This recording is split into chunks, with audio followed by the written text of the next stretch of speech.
Olá, povo de Deus, tudo bem? Nós vamos continuar aqui o nosso mini curso sobre como preparar um sermão bíblico, né? Como preparar uma pregação. E nessa terceira aula, nós vamos estar falando sobre a importância, né, da leitura, né, da leitura do texto bíblico. Como já foi falado aí nos dois vídeos anteriores, se você não viu, pode clicar aí no canal, pode buscar para assistir a primeira e a segunda aula. Nós ali já comentamos um pouco, né, sobre essa questão da leitura. Por que ela é importante, né? Porque nos ajuda a nos familiarizar com o texto. A gente está ambientado no que aquele texto está falando. Então, uma vez que você já orou, já seguiu o primeiro passo, né, de preparar um sermão, uma vez que você já vem seguindo a sua vida devocional e você já escolheu ali o tipo, né, que será do sermão, será expositivo ou temático, ou textual, ou biográfico, aí você vai pegar agora esse texto e vai ler ele algumas vezes, né? Vamos dar um exemplo aqui. Quando nós estamos conversando, né, com uma pessoa, de tanto você já ter uma certa intimidade com essa pessoa, você já sabe o tom de voz, já sabe a maneira de conversar, as palavras que você deve usar, o tipo de assunto que mais ou menos você fala ou não fala com aquela pessoa. O texto bíblico vai ser mais ou menos nisso quando você está preparando um sermão. De tanto você ler, você já vai estar bem ambientado ali. Você já vai estar sabendo o que mais ou menos já está falando naquele contexto. Por isso que é importante ler esse texto diversas vezes, né? A gente coloca esse número aí. Alguns professores no seminário falavam no mínimo 10 vezes, né? A gente tem falado aí no mini curso pelo menos 5 vezes em diferentes versões. Então acho que a motivação disso é principalmente para evitar até mesmo às vezes, e é normal, né? Erros de leitura acontecem, mas às vezes você pode evitar isso, né? Evitar gaguejar durante a leitura da pregação, do texto, porque de tanto você ler ali, as palavras já vão estar meio que memorizadas. E às vezes, muitos erros que podemos cometer durante uma pregação é por falta de ter lido pouco texto, né? Então, não cometa esse erro, leia diversas vezes ali. E o porquê, né, de ler em diversas versões, em diferentes versões.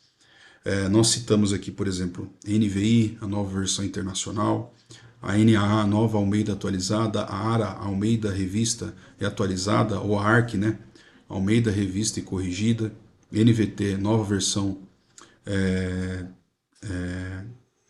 versão traduzida, né, e a NTLH, a nova tradução linguagem de hoje, a NVT é a nova versão transformadora, perdão, e a mensagem, né?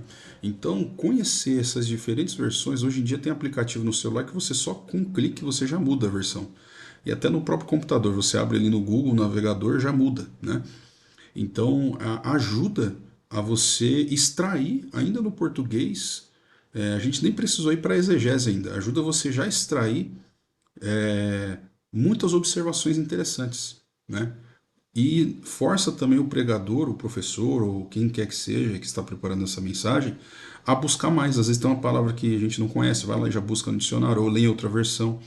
Então, o fato de ler em diferentes versões ajuda muito a enriquecer o seu sermão, né? De repente, vou dar um exemplo aqui de um versículo, né? João 3,16. Aí você lê na NTLH e lê na NVI. Você vê que já muda bastante. Aí você vai ler na mensagem. A mensagem que é uma versão ali, a tradução do Eugene Peterson, mas é basicamente uma interpretação, né? E você já ajuda também a trazer para o seu contexto. Então, por isso que esses dois passos eu deixei aqui para essa aula de hoje, uma aula mais curta, apenas para destacar, né, de que sim, você tem que ler no mínimo umas 5 vezes ali cada versão, né? Então, vou ler a NVI, vou ler umas 5 vezes a NVI. Agora eu vou ler na ARA, vou ler 5 vezes na ARA, vou ler na NTLH, vou ler 5 vezes nessa versão. E aí, lembra da folha de papel? Pega a folha de papel, já vai anotando, né? Ou no celular, ou no computador, já vai escrevendo, já vai organizando em tópicos, né? Conforme as aulas anteriores que a gente já falou disso. E se você não sabe como verificar a versão, na Bíblia, na capa ou na contracapa, normalmente já traz a versão, ou baixa um aplicativo aí de Bíblia para o celular, que já tem todas essas versões, o aplicativo da YouVersion, por exemplo, que é um dos mais baixados aí no mundo, é muito bom esse aplicativo, e no próprio navegador de internet, tá? E dentro desse vídeo, eu acho que é muito importante a gente falar também de uma Bíblia de estudo, né? Então, além de você ter lido nessas versões diferentes, aí depois você pode começar, depois que você já escreveu as suas observações, já orou, já colocou aquilo que Deus foi ministrando ao seu coração, que você buscou, é como se fosse um trabalho de escola mesmo. Você pode agora consultar Bíblias de estudo para enriquecer ainda mais, porque Bíblias de estudo normalmente são compostas de o quê? Pessoas de uma comissão que dedicaram anos da vida delas para aquilo. Então, uma coisa é um profissional, um engenheiro, um advogado, um atendente de supermercado, eles trabalham com aquilo. Agora, uma pessoa, um tradutor, um intérprete é alguém que dedica a vida a trabalhar na pesquisa, na tradução das línguas originais. Então, uma Bíblia de estudo, uma tradução é muito valiosa, né? Hoje é muito difícil a gente ir lá e criticar uma tradução, porque são muito bem feitas. Você pode pegar vídeos aí de pessoas como Luiz Saião, por exemplo, que é um grande hebraísta e é brasileiro, né? Ele vai defender com propriedade as traduções, porque são muito bem feitas, né? Então, pegue também uma Bíblia de estudo, depois de seguir esses outros passos, e comece, depois de já você primeiro fazer a lição de casa, né? Que é esses trabalhos dos vídeos anteriores e de ler e de fazer essas anotações, aí você começa a deixar mais para frente o trabalho de consultar uma Bíblia de estudo. Então temos Bíblias de estudos muito boas. A Bíblia de estudo Shed, tem a Bíblia de estudo NVI, tem a Bíblia de estudo NVT, nós temos diversas hoje. Então pesquise uma boa Bíblia de estudo. O valor delas é um pouco mais caro, porque se você observar a densidade dela já é bem mais folhas, né? Por conta de ter comentários no rodapé. Então, por isso que eu falei, acho que num dos vídeos também, que o trabalho de preparar um sermão, a pessoa não pode ter preguiça, porque tem que ler bastante, tem que se dar o trabalho de pesquisar.